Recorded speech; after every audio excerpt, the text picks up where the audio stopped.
Folks, we're back. This is Steve Sanson and Stephanie Phillips for another episode of Veterans in Politics.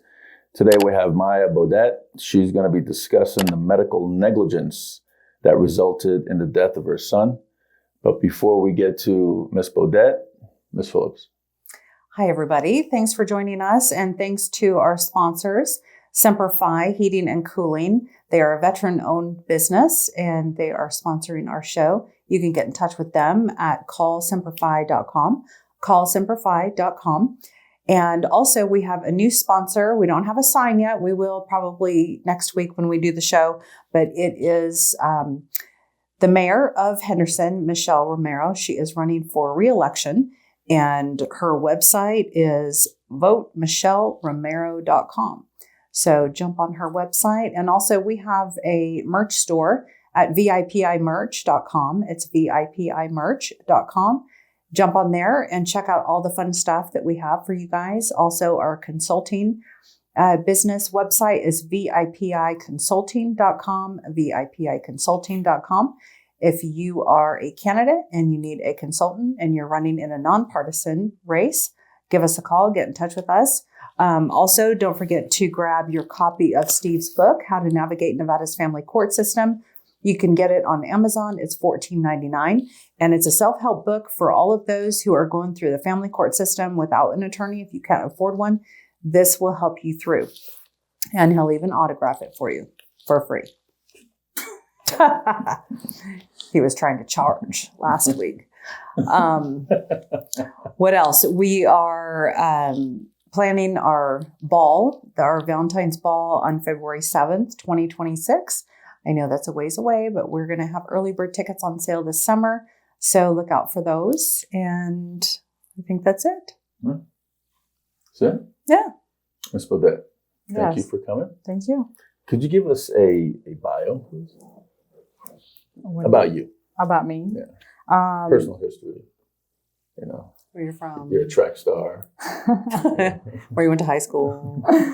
What was your first high school sweetheart? Oh gosh, I don't even remember. We're just kidding. Oh my God, I know. I'm like, I wouldn't even remember that. I don't even remember yesterday, but a little bio about myself. I finished my education in Roosevelt University in Chicago. Mm-hmm. I have my bachelor in criminal justice leadership and my master's in education. Oh, wow. You're a smarty pants, huh? Not really. Okay. I do what it takes. I do the hard work. That's what it takes. Okay. It's hard works. And I moved to Nevada in 2012 after I got my first job here. It was at TSA. And then after that, moved from there to immigration, to different things. Well, technically from TSA to immigration, I stayed there for a bit, took a break, went back to immigration. And then I started the foundation. That's where I poured my heart into. What foundation? My Preston Jovi Foundation. And Preston Jovi Foundation, I started it in honor and memory of my son, Preston Jovi, who died on July 5th of 2024 of medical negligence.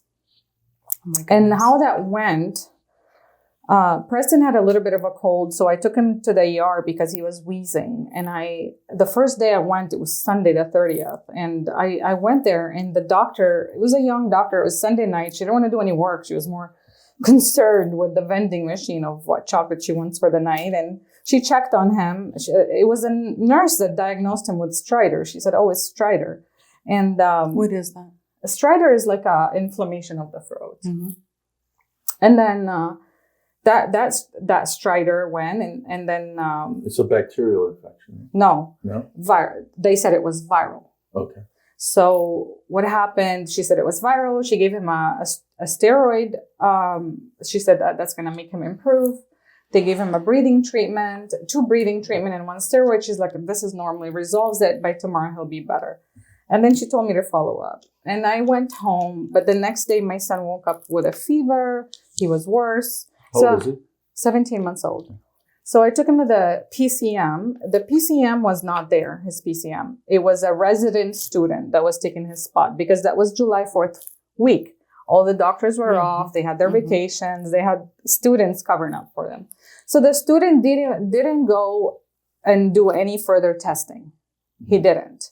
What he did was just read whatever the ER said and said, oh, okay, here's more steroid to give him at home. So they gave us steroid to take at home. And he said, okay, just give him this. This should improve his breathing. We gave him the steroid as instructed. It was 2 times a day, night and day. 3 times a day, every 8 hours, in which we did.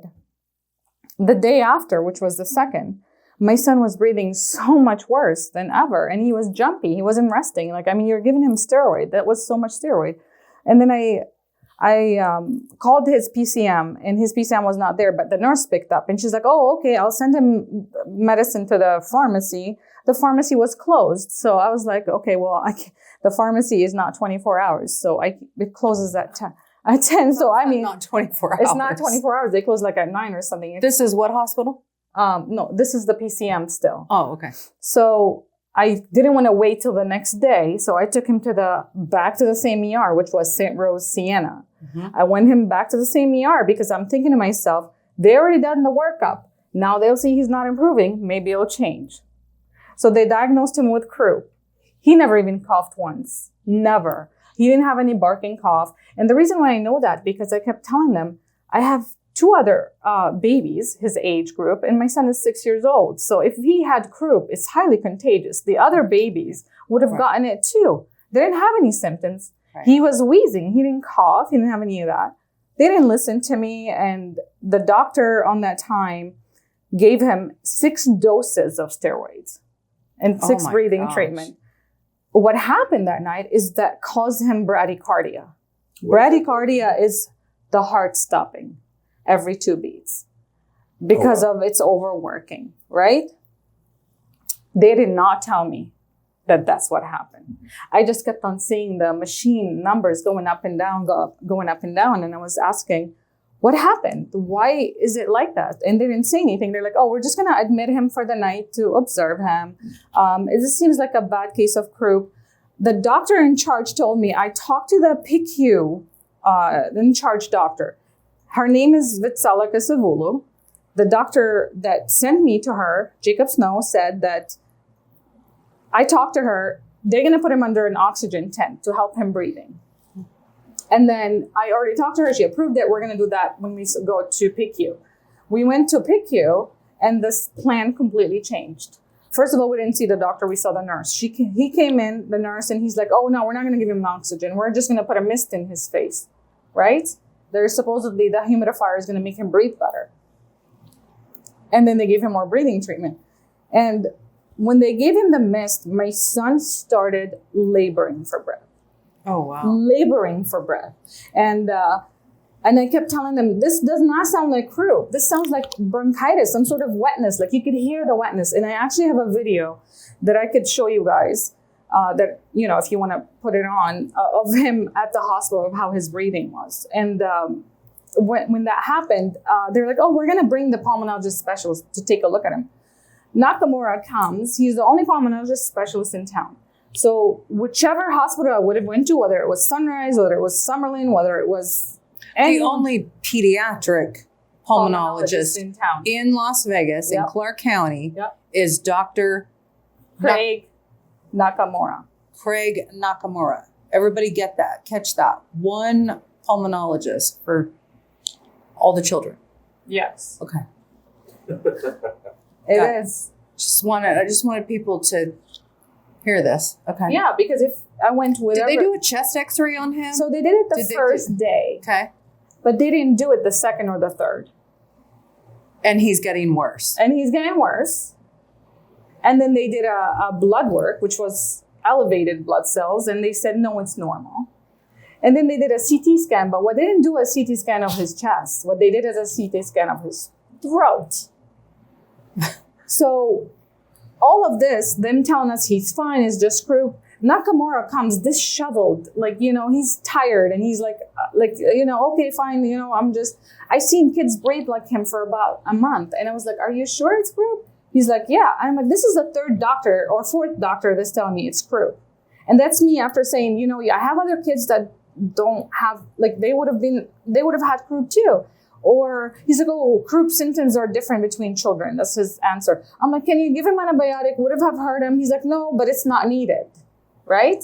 That's what it says. And that's after records showing that my son is not improving. He'll take a breathing treatment. He'll get better for like maybe a little bit, and then he'll go back to being worse. And the breathing was labor. My son struggled for breath. He suffocated to death. Did he have fluid in his lungs? So when he died, of course, we were in shock and everything. And the detective that was in charge told us that when they did the autopsy and he talked to the pulmonologist, the pathologist, his lungs were severely infected. Severely infected. So when you talk about lungs severely infected, this doesn't happen in 8 hours that he was discharged. How long had that been there, do they think? They did not say it because that's not their job to say. Their job is to say what he died of, what it is. But the point that his lungs were severely infected, and that's from bacterial. He died of a bacterial infection, my son. After the pathologist did the testing, we got the results back. He died of a bacterial infection secondary to rhinovirus. So my son had a little cold, and they made it into a croup. They stuck to that. He never improved. They didn't care. They just stuck to that. They were like parrots. They didn't want to do any extra work. They didn't do any other testing. No swabs were done. Nothing like that. And then you come back, and then he dies of a bacterial infection because he had a little bit of cold. They suppressed his immune system by the insane amount of steroids they gave him. And then he was susceptible, like to whatever bacterial developed after being, sometimes it starts out viral. In the hospital. I mean, it could be exposed to anything, and they didn't have any like infection protocol or anything like that. Anybody could come in and out. Nurses, they don't have to wash their hands. They don't have to wear any kind of anything. Was his heart okay? His heart was fine. That was fine. But the bradycardia did not help because it would put more stress on him. Again, I'm not a doctor, so what I did, I went by their recommendation. Right. They're the ones who are supposed to be the experts. If you're the only pulmonologist specialist in town, you should know the difference between croup and pneumonia. You should know the difference of their breathing. You should know that my son is laboring. Why didn't you just give him antibiotic? Would it have been horrible? I begged them for antibiotic. Yeah. I begged them for it. And I said, hey, can you just give him antibiotic? Would it have changed anything? No, it's not needed. Oh, it's bacterial. It's viral. And antibiotic is not good for viral. And it just makes it worse for it. It's not even for it. It's not needed. The whole time it was not needed. My son would have survived with one course of antibiotic. Wouldn't the chest x-ray have revealed what was going on if they in did the lungs? I don't know if he was coughing the way you're describing and coming from down here. I'm surprised that they didn't do. No, the first day they did, X-ray. But they didn't do it the second. I mean, further when you came back again. No, they didn't do it the second. They didn't do it the third before our discharge. Nothing like that. So he was discharged on the fourth day at night. And then you took him home, and he passed. Oh my gosh! And I tried to give him CPR when I found him, and it was just I'm so sorry. Waking up to see him with his blue lips and his eyes were flipped. And I was like, no way. And I was in such shock and disbelief. And I started CPR right away. And it just did not help. He was gone. It was too late. He suffocated to death. My gosh.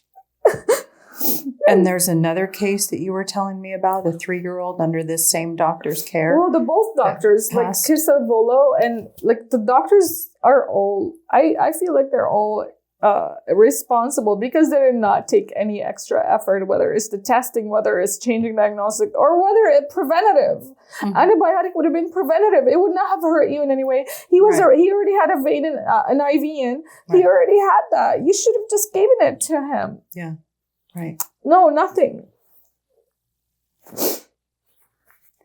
And then after my son died, I found out, and this, you don't know things until it happens to you. You never expect things until it happens to you, right?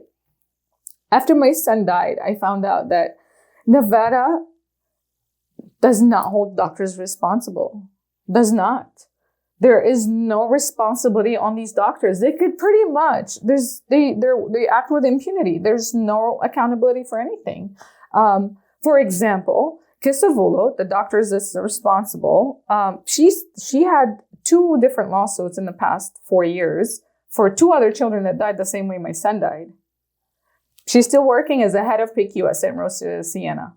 Oh, wow. Nakamura, and this is public records. Like, this is public records. You go to the court system and you look up these cases under their names and that stuff comes up, right? This is not something that I'm disclosing.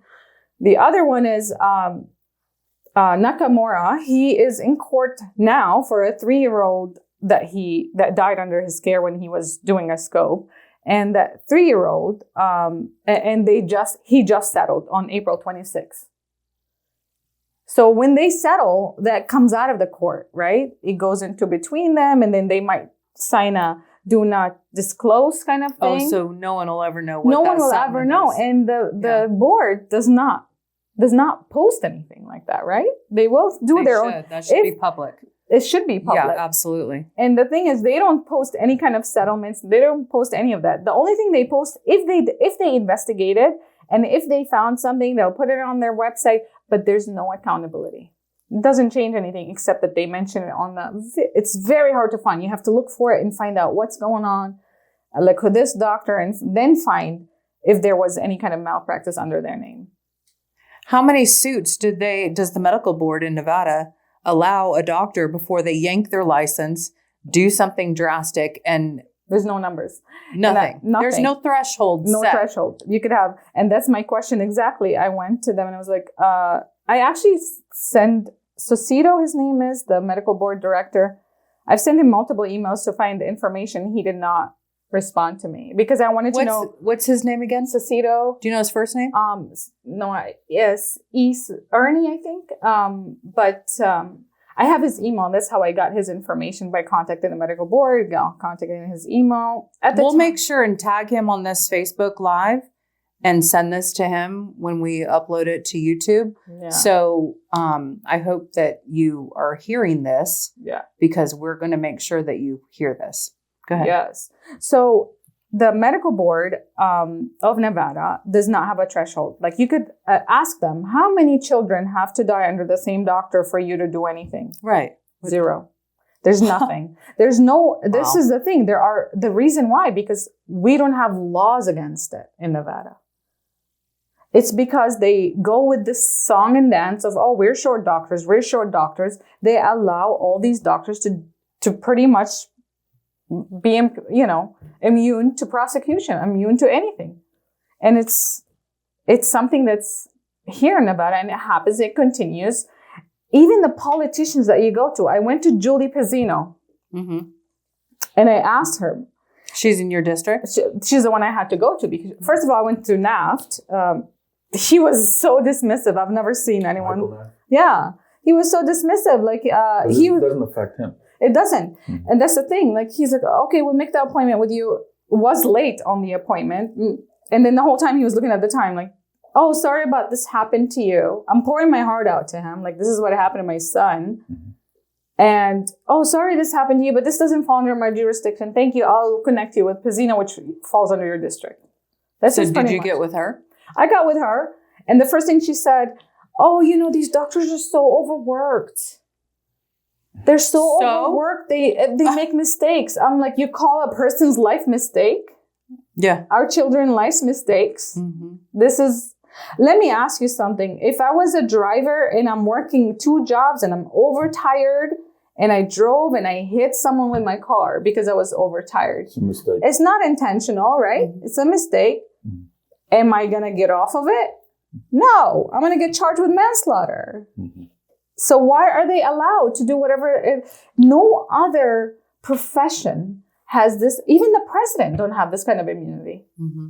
In Nevada, this is the kind of immunity they have. Have you filed a lawsuit yet? We are in the process of filing a lawsuit. The thing is, with the lawsuit, for me, I thought it was.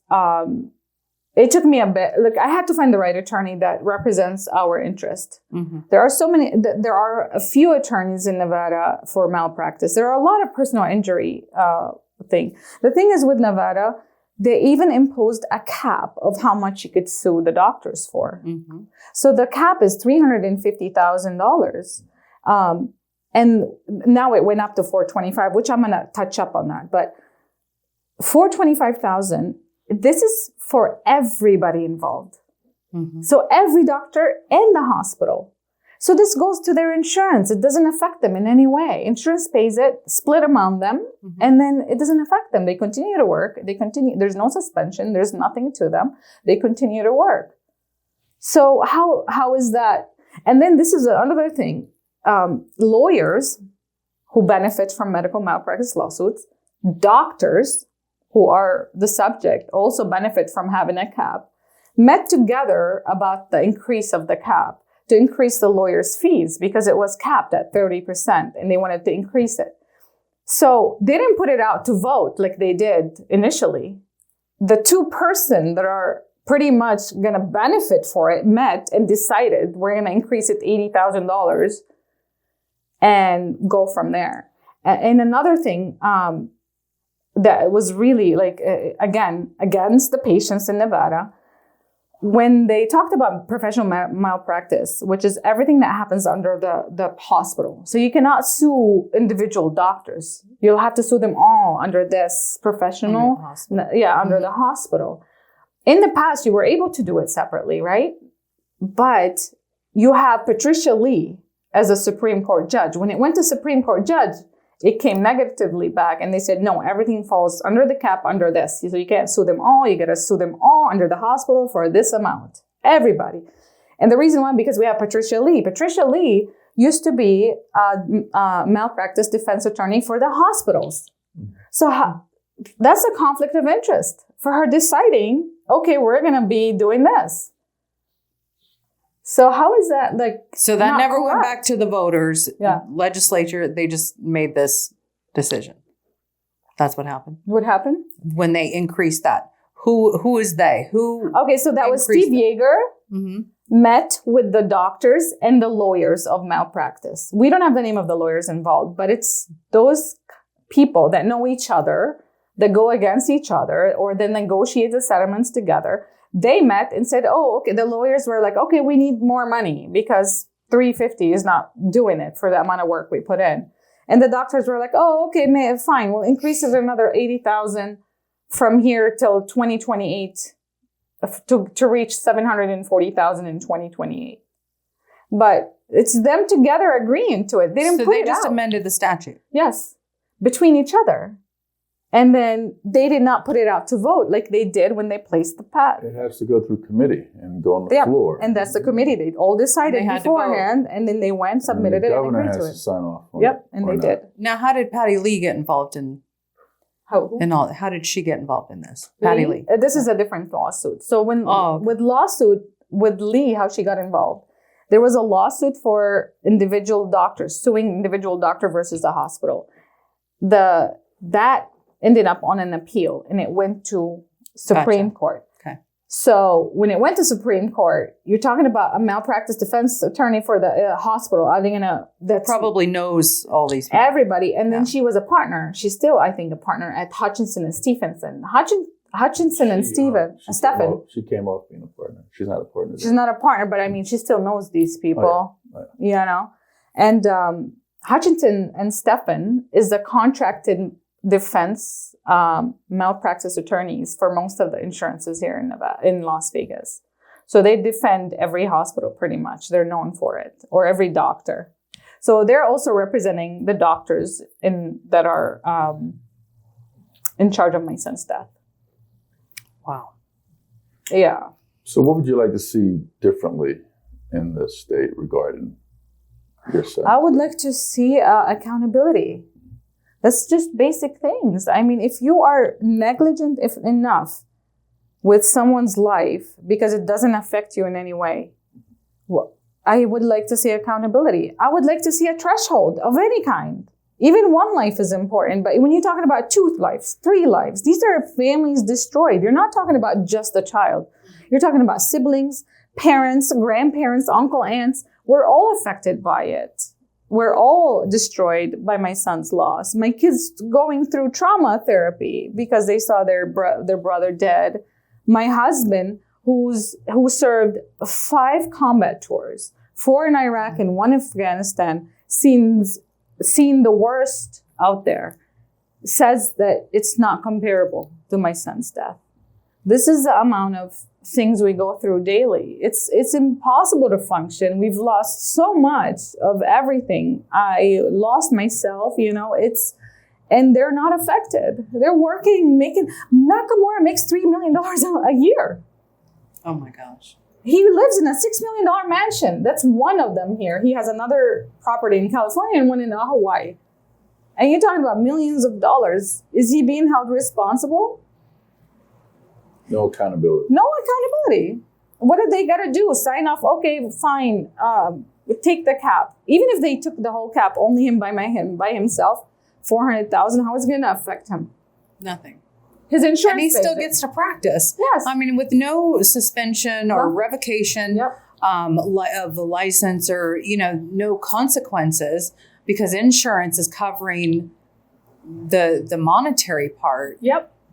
Nothing. There is no incentive for them to do anything different because it's not hurting them. Exactly. Yeah.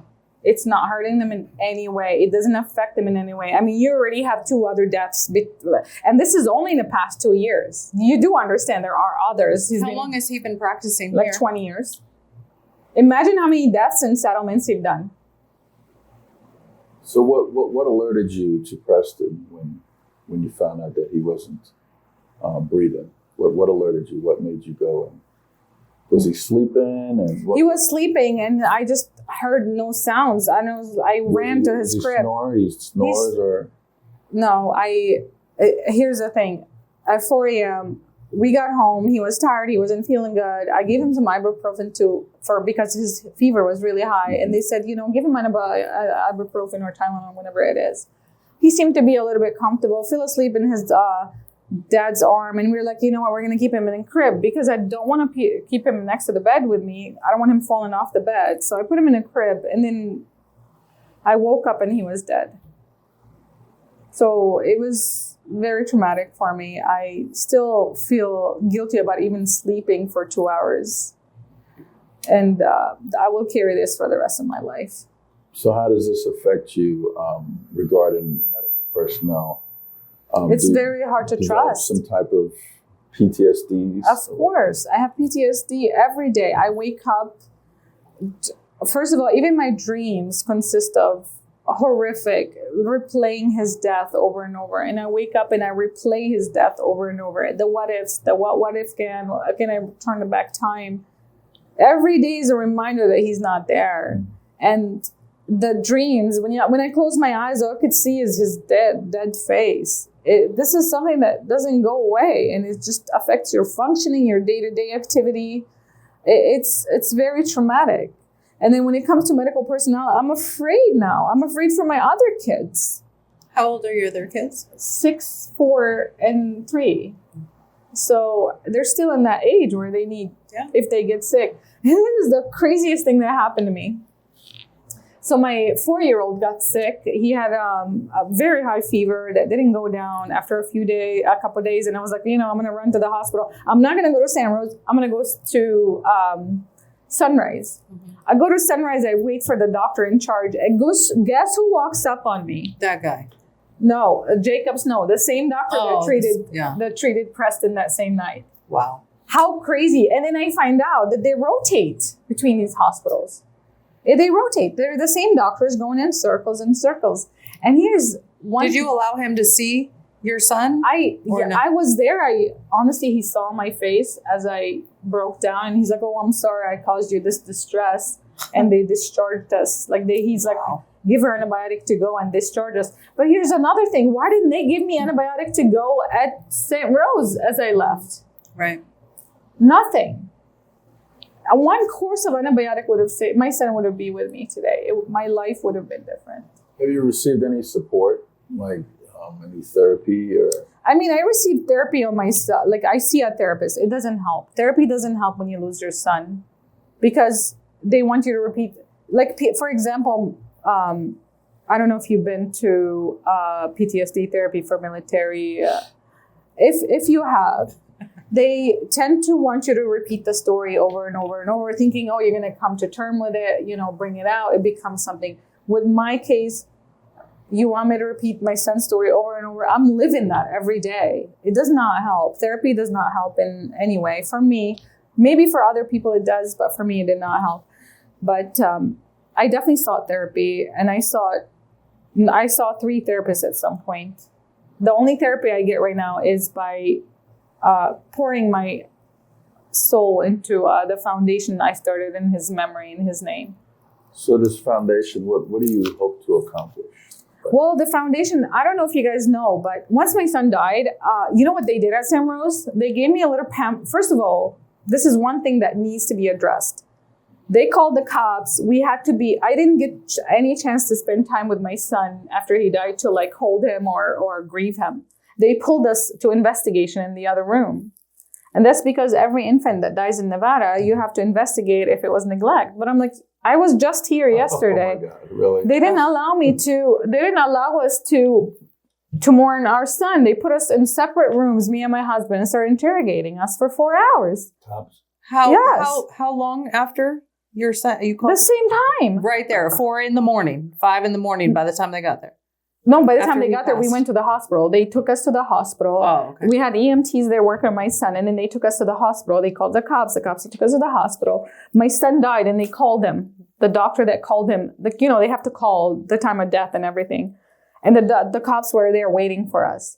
I didn't get a chance to hold my son to spend any time with them because they had to pull us into interrogation for negligence. And I'm like... Just to make sure you're not criminals and you didn't kill your son. Exactly. Incredible. But I'm like, wouldn't you have seen something? I mean, I just left the hospital. Like, not Incredible. even, And that was one thing that I really wanted to change. If there are no sign of neglect, why aren't you allowing me to spend... I didn't spend time with my son. And by the time, it was 4 hours later, by the time I went back to the room, my son was hard as rock. Oh. I couldn't hold him. I gosh. couldn't do anything. It was And just this is Metro, not Henderson. Metro. Yes. Because we live in an incorporated area, it's Metro. So what kind of protocols you think that the hospital needs to put in place to make sure that they do the proper diagnosis? They need to, if there are no improvement after 2-3 days, consider a different approach. Consider a different diagnosis. They were like parrots. It's like they didn't want to go against the original diagnosis. They should have done another test. They should have done X-ray. testing. Further, another And chest X-ray. if you wasn't sure, and this is another thing that I didn't know about St. Rose, that they're not considered a pediatric hospital, which is we know, but they had a pediatric center, right? So you should have people that are informed, well-trained for that kind. But if you weren't sure, why didn't you transfer them to a children's hospital? Like, for example, Sunrise, right? I mean... But the same doctors, you say, rotate. Would have been there. So they're all... Yeah, it's ridiculous. So you think training was a factor? A what? Training. Training? Lack of training. No, was a it's factor. laziness. It was July 4th. They all were not willing to work. The nurses had a party. They had like some food delivered and they had a party. I remember the charge nurse telling me, oh, don't buzz us unless you absolutely need to. And that's when my son's struggling for breathing. I have video of my son 2 hours before discharge, and I want to show it to you before we leave. That way you could have an idea of how he was breathing. And I actually posted it on TikTok, and, it reached 2 million views, It's... How about communication? You think communication was a factor? Or lack of communication? It's lack of, for sure, because it was always... First of all, I went to the nurse's station and I asked the doctor in charge, Uberoy, and I told him, are you sure it's not bacterial? Because the way my son is breathing, it sounds wet. No, it's croup. And I said, are you sure it's not an inflammation, like maybe allergic reaction to something? He's like, no, it's croup. At every corner, it was like, no, it's croup. Every time I asked for antibiotic, no, it's not needed. I asked for an oxygen for him. He's like, oh no, he's breathing on his own. He doesn't need it. I'm like, what is this? And then I believe them. I'm like, if 3-4 doctors, specialists tell you that this is what it is, maybe I'm wrong. I doubted myself. And this is what I feel extremely guilty about. I should have not believed them. I should have just pushed for the antibiotic. There's nothing I could do now. My son is gone.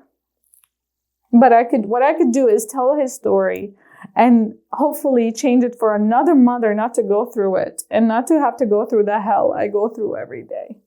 You know? So with the foundation, do you meet with moms groups? Do you get people together to tell your story? How do you get that out there? No, we don't do that. We do get together, but it's not to tell the story.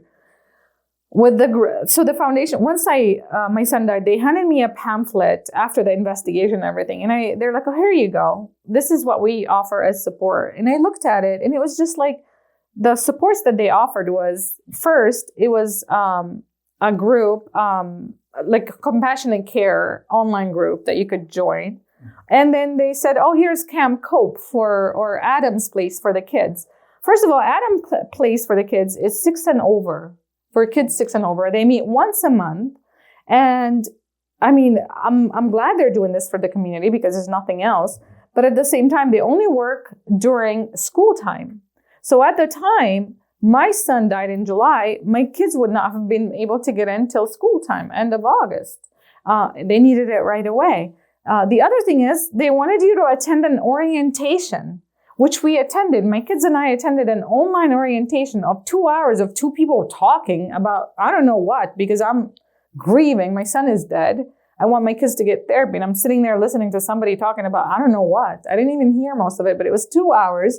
And then they lump everybody together. So it was like somebody that lost a grandpa, somebody that lost a parent, but there was nobody that lost a child. And it's a different kind of loss. When you have a grandpa, or a grandma, or elderly parent, or whatever, you are expecting it to happen. When it's a child, you're not expecting it. So do you think this is a systemic issue that goes on in the hospital? A what? Systematic? Yeah. Definitely. Yeah. Definitely. But again, there's no accountability. Whether they did the right thing, worked hard or worked less, it doesn't affect them in any way. And then I go to the hospital and I ask them for the records between them, like what happened, what is the communication. They're like, oh, this is internal. We don't release that information. So you can't even get that information, even with a court order. If you put in a court order, you're not able to get that information. Another thing, I know I'm talking so much. Well, when you sue them, even when you sue them, I talked to the attorney. Even when you sue them, when it's set into an event, this internal investigation that they do within each other, they don't release it. It's part of their operation. This is another law that they came up with here to protect their internal operations. It's crazy. So back to the board, I contacted the board to find out how many I wanted to tell you how many complaints have happened in the past year compared to what happened this year, right? From 23 to 24, they had 1,100 day complaints. Of course, there are others that call, but they don't even talk to it. Out of the 1,100 written complaints that they took, yeah, they accepted 500. Why? That's what they accepted to investigate. So maybe you'll call and say, oh, they did this to whatever, but in their view, no, we're not going to accept this to investigate. So out of the 500 to investigate, do you know the end result? There was one revocation for one doctor, and that's because he moved out of state and he doesn't have his address here anymore. Wow. One revocation, one license for one doctor that the only reason he was revoked because he moved out of state. This is the kind of accountability that's in existence in this valley. You have to understand the medical board, and this is something I advocate for. The medical board is other doctors. Mm-hmm. Doctors are not going to punish their colleagues, their friends. That sounds like the Nevada Bar and the Judicial Discipline Commission. So I guess we can throw the medical board in there too. It is because, you have these mixers that they go to, those doctor mixers, and the board is there with other doctors. They all know each other. They're not going to punish other people. Mm-hmm.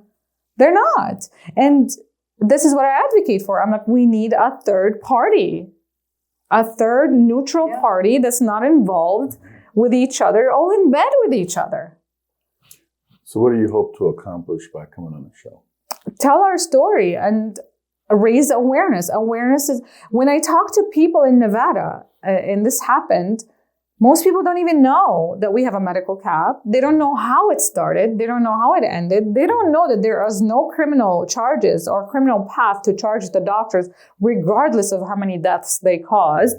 They don't know about healthcare laws. They don't know about their actual rights as patients, or even afterwards as a bereaved parent. They don't know. And I want to talk about the foundation a little bit. The foundation started because there was no other foundation like it in Nevada.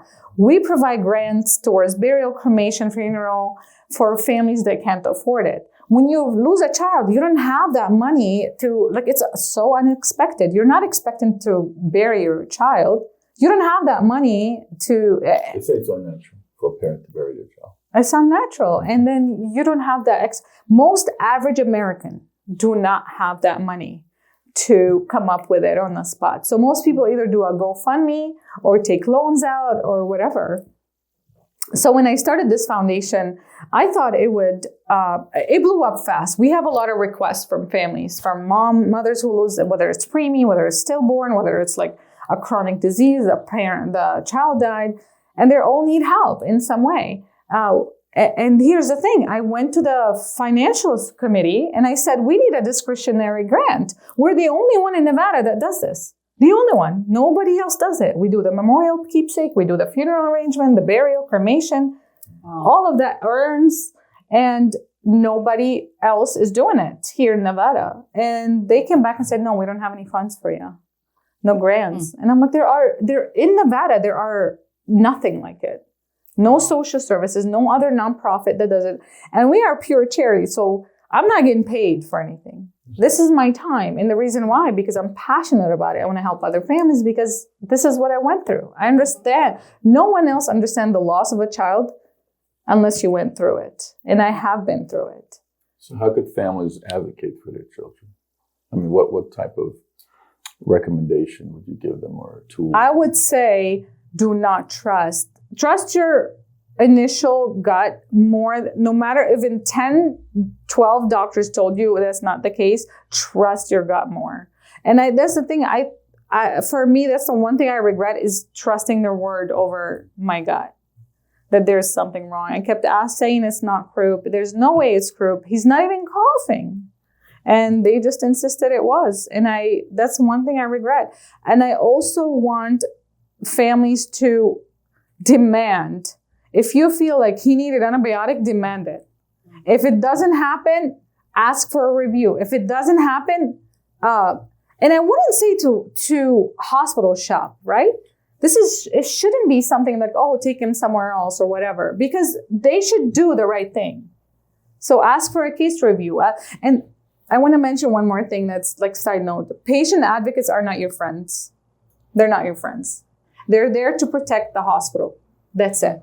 They're not there to give you your rights. They're there to protect the hospital's interests. Sounds like the Las Vegas Police Protective Association. Exactly. 100%. So the police wanted to pull you guys into investigative rooms to talk to you guys, but they never went to speak with the doctors themselves and pull them into any kind of investigative rooms. No. Right? No. And one thing the detective told me that I thought it was interesting, this condition happens so fast. And I'm like, he's been there for 4 days. Mm-hmm. His lungs are severely infected. This doesn't happen in 5, 6, 7, 8 hours. This happens through the course of days. So how did this whole traumatic experience, how did it play on your psyche? I've lost myself, and I can't really say that enough. Have you seen somebody about it? I mean, of course, I did see therapists. I see a therapist weekly. That doesn't change the fact that I live his loss daily. My son is not there. I look at his crib, he's not there. I miss to hold him. He was breastfed. My son was breastfed, so he was so healthy. Like, I can't even tell you, like, the whole 17 months, he got sick once. That was it. Mm-hmm. And it was a little rash from something he ate. But other than that, it's 17 months of him being healthy, and then he dies in 4 days because of lack of care standardized. And that's another thing. So I want to talk more about the foundation. So I went to different hospitals to offer them our services because, you have families, that's where they have their babies, that's where their babies dies. And because I am suing or speaks against medical malpractice, they're all blacklisting the foundation. Wow. Wow. Yes. Even though it's punishment. It is a punishment. They think it's a punishment. For me, it doesn't affect me in any way, But the foundation is to help other families. So if you don't care about Nevada families enough to support them, that's on you, So Wow. did the police department do? Because I remember Ms. Phillips brought it up a little earlier. Did they do any investigation On the doctors? on the doctors, Nothing. and nurses, Nothing. staff? Nothing. So there's nothing in their police report? Nothing. And when I ask them, they're like, oh, this is civil. You have to find a civil malpractice lawsuit. And I'm like, there is nothing this is negligence. They killed my son. When are you going to file? We are filing soon. The thing is with the malpractice lawsuits, the reason why it takes so long, because you have experts reviewing all these reports and, getting their opinions on it or, whatever it is. And it takes a while to get that together. Yeah. The paperwork. Oh, another thing, the hospital doesn't release all the paperwork that when you ask for it. So when we asked for his records, they didn't give us everything. So now we ask for their record again, and it takes they have not released it yet. We have waiting for nurses' notes or anything like that. We still don't have that. Did you find out what the protocol is in your situation in other states? If it's different, or is this a policy? Is this the way they do it, or is it changed with different states? So with different states, Nevada is only one of, I think, 8 states that have caps. And if you look, that's it. The rest of them don't have caps. So when that happens, doctors are held accountable. So if you go bankrupt, you are held accountable, right? Because you hurt their pockets. And they will be doing the right thing. So it's a one-time punishment kind of thing. Rather than here, you're talking about 2 times, 3 times, and nothing happens to them. Not in any way. The Medical Board of Nevada also, as I said, I keep saying, is so inept. They don't do anything at all. There was a story that, so I run Las Vegas. We started, Cindy and I don't know if you know Cindy, but Sorry to Cindy and I, we talked about how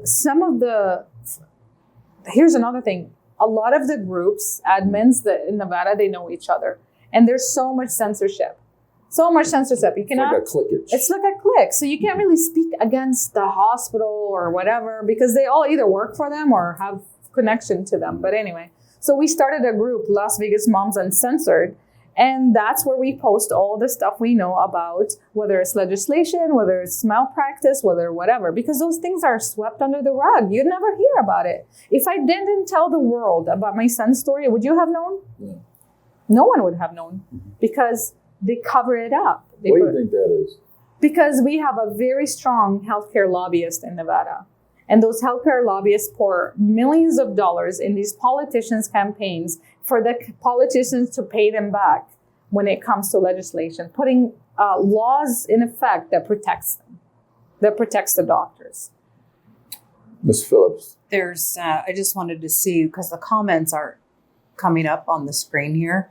So I wanted to see what comments that we have. And one of them says, tell her to send his records to Stanford for review. They will do it for free. We did. We actually have an expert from Stanford. We have a few experts. And the thing is, it's not hidden. It's something of fact. If they did the right thing, would he have died as soon as within hours, even within 24 hours of him getting home? If they did the right thing and they treated him correctly, he would not have died. Mm-hmm. This doesn't need an expert. A natural parent, we're not doctors. If I tell you my son left the hospital, he died a few hours later, does that mean, it's a magical disease that he had? No, It doesn't happen like that. Mm-hmm. So, Ms. Beaudette, do you have anything that you haven't discussed yet that you would like to? I mean, we've done whatever you need me. I mean, I've done extensively. I've been talking about this for the past year, whether it's the CAP, whether the medical board, whether it's whatever. But the foundation is something that helps a lot of families. And again, this is something that's not available in Nevada. So when we went to get, I would like to talk about the last thing we're advocating for as a foundation. Nevada has no bereavement laws, meaning whether it's a child or whatever, a parent, a sibling, whatever, Nevada does not, it's because we are pro-corporation, not pro-person, right? So a company does not have to give you bereavement leave.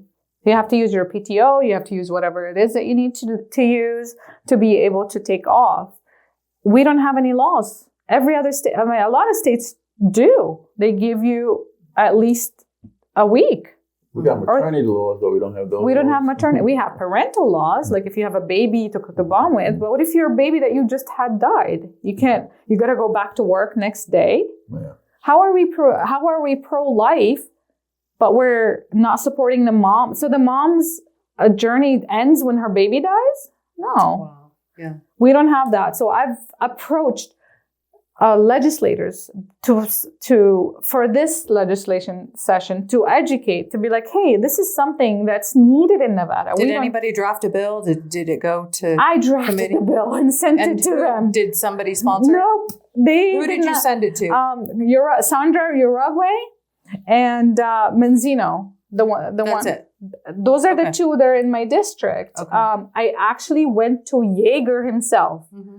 I've been begging his secretary to make an appointment for me to speak to him for face-to-face to tell him about all of this or all the things we're advocating for. Like moms could have, if a baby, let's say you had a premature baby, if it was less than 21 weeks, they take the baby and discard it, throw it in the trash. We don't have a law for you to keep the tissue, to have a proper burial, to have anything like that. And we've been telling that to the legislators. Hey, we want to have these laws in effect for moms to be able to have access to their dead children, to be able to bury them. So you didn't get your baby? No, I did. I'm saying for moms that have babies who are less than 21 weeks. Oh, that's okay. So it's like a premature baby.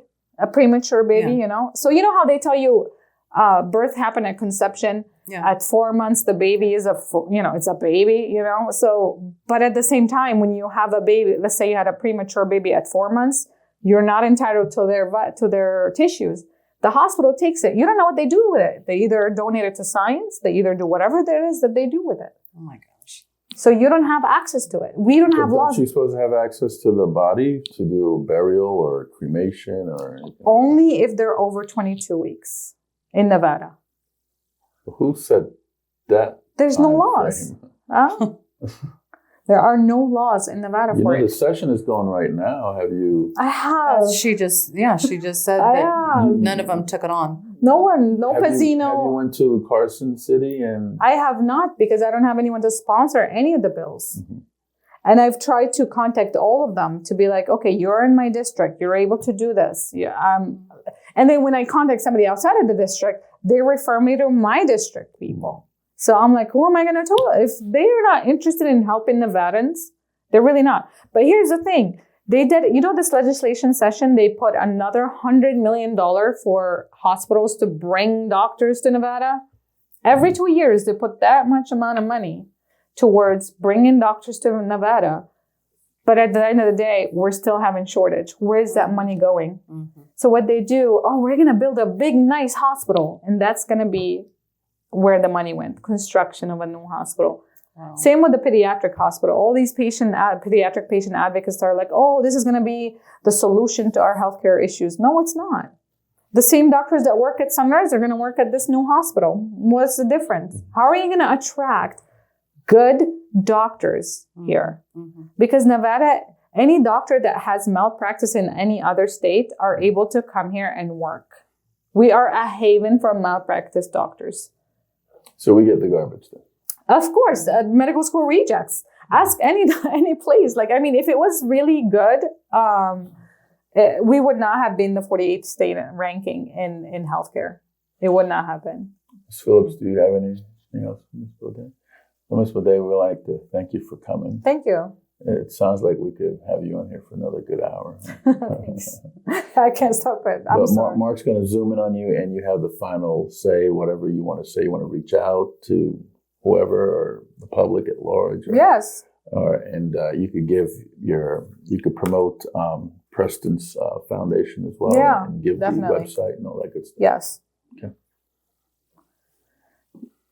So I'd really appreciate the support to hold doctors accountable in Nevada. And healthcare and accountability and standardization of care should not be a controversial issue. This is something that should be basic. It's the basic thing to have standardized care for everybody, wherever they come from, no matter what kind of insurance they have. The other thing is I would love the support towards bereavement care, any bereavement laws, parents having access to their babies if they lose them, and to be able to have a dignified burial. And the last thing is I would love the support for our foundation, Preston Jovey Foundation. And our website is www.prestonjoveyfoundation.com. And over there, you'll see the programs that we offer. We have a lot of requests that we do. We have a giveaway this Mother's Day for mothers that lost children, and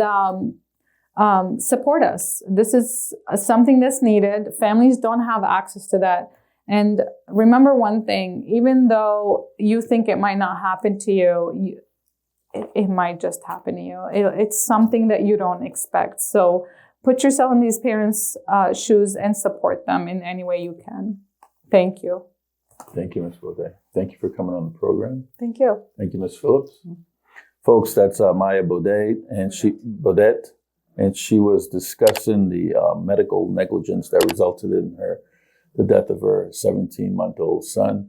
And I hope that you guys learn something from this show and make sure that you don't end up in this situation yourself. This is Steve Sampson, Stephanie Phillips of Veterans in Politics. Until next time.